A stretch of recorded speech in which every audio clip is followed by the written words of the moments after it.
Welcome back to another episode of Views with Houston Jennifer News. This is Jerome Houston. Today's story: Hollywood is struggling once again with the upcoming slate that's coming in 2024. It's nothing but sequels as well as remakes. Okay, so might not be much original movies coming in to the box office right now.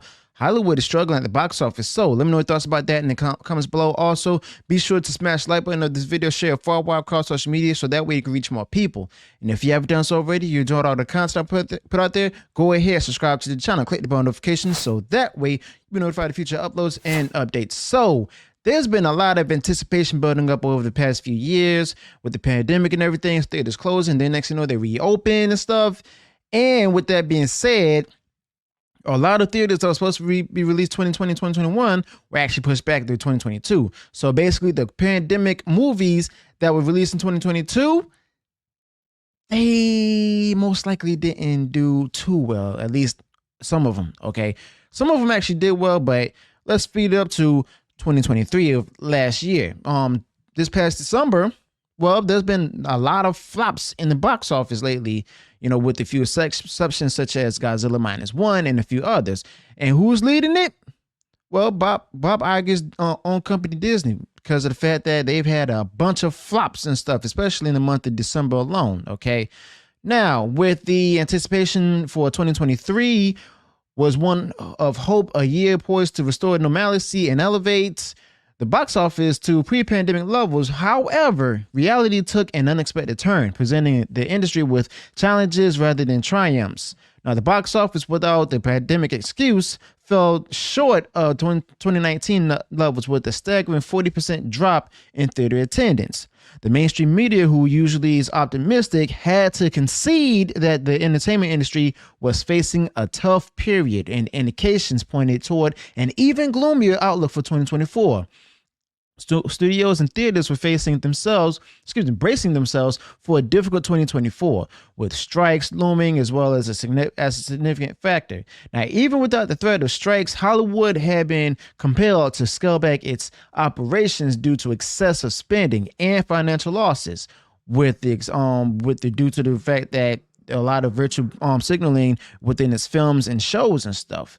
Now, notably, only one movie with a budget exceeding $200 million managed to break even, that being Guardians of the Galaxy Volume 3, underscoring the industry-wide challenges. While Disney faced severe setbacks, it was not the sole contributor to the industry's woes.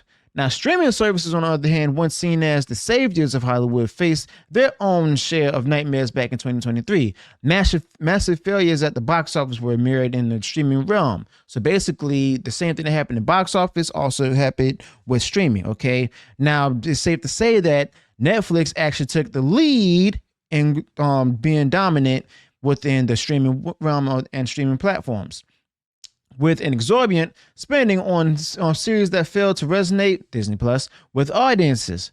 Now, the disappointment of 2023 was set to carry over into 2024, with projections suggesting a box office drop of over $1 billion amid fewer film releases and waning moviegoing sentiment.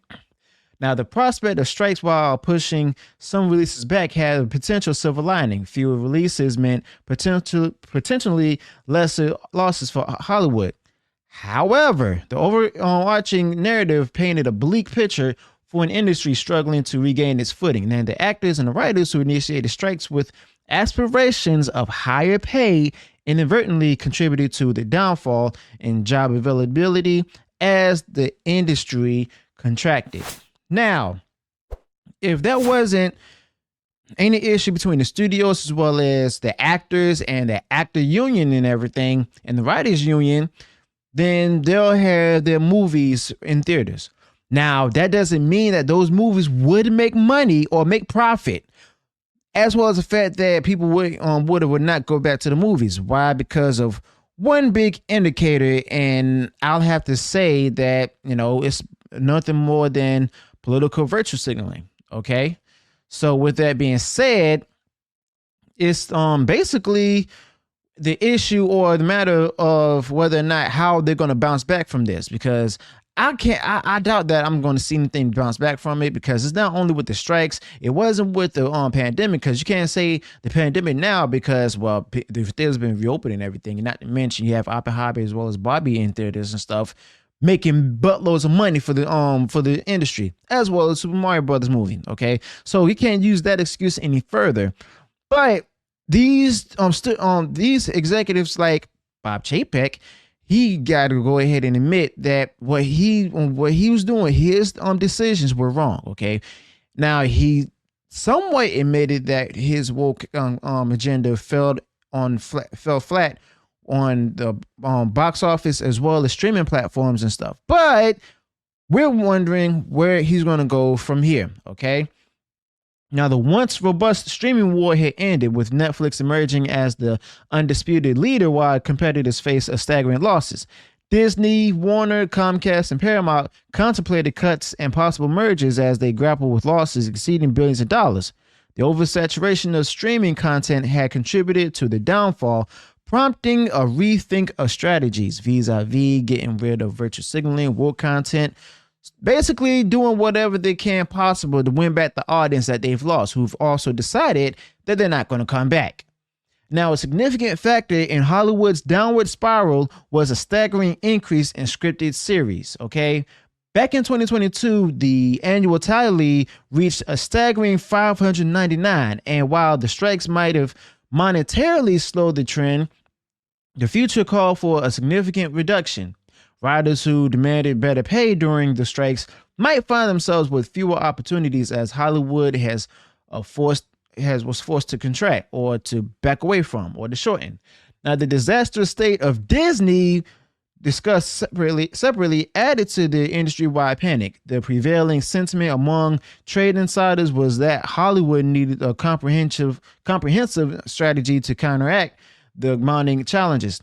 Now, the disappointing year of 2023, with the Marvels being in theaters and stuff flopping, as well as other MCU movies, and then there was also the DC EU films that also flopped, including Blue Beetle, Black Adam, as well as Shazam: Fear of the Gods, and more. Even Aquaman 2, which actually did better than the Marvels. Okay. This was just a precursor to an even worse 2024, with no blockbuster releases on the horizon capable of reversing the tide. Now, Hollywood faced an existential crisis as people continue to explore alternative entertainment avenues, signaling a fundamental shift in the industry landscape, such as social media and YouTube. Now, 2024 will be a challenging year for Disney due to the impact of Bob Iger's decisions. Now, Bob Iger's bad decisions in 2023 and 2024 are causing financial havoc and leading to a cost containment plan. Now, this cost containment plan will affect all divisions of Disney, including Walt Disney Animation Studios and upcoming Marvel projects. Now, Bob Iger plans to cut back on spending and reduce marketing expenses for projects like Star Wars, Marvel, and live-action remakes. Now, Bob Iger's decisions are tarnishing his legacy and causing struggles for big movies like Inside Out 2 and Deadpool 3, as well as facing criticism from people like Elon Musk and South Park Studios. So what do you think of all of this? What are your thoughts about this? What do you think the future will hold for Hollywood? Do you think that 2024 will be big, or do you think it's going to be another year of flops like 2023? What movie are you looking forward to seeing in theaters? I mean, I'll be honest with you. Some of the sequels, I'm looking forward to them, okay? Such as Dune 2, Godzilla and Kong, the New Empire, just a few others I can't name off the top of my head, but they're out there. I'll make another video on the releases of next next movies coming soon. Now, let me know your thoughts about this in the comments below. Also, be sure to include any additional thoughts. Keep the conversation going as well. If you enjoyed what I shared in this video, go ahead, smash the like button, and share far wide across social media. And if you haven't done so already, you enjoyed all the content I put out there, go ahead, subscribe to the channel, click the bell notification, so that way you'll be notified of future uploads and updates. Until then, peace.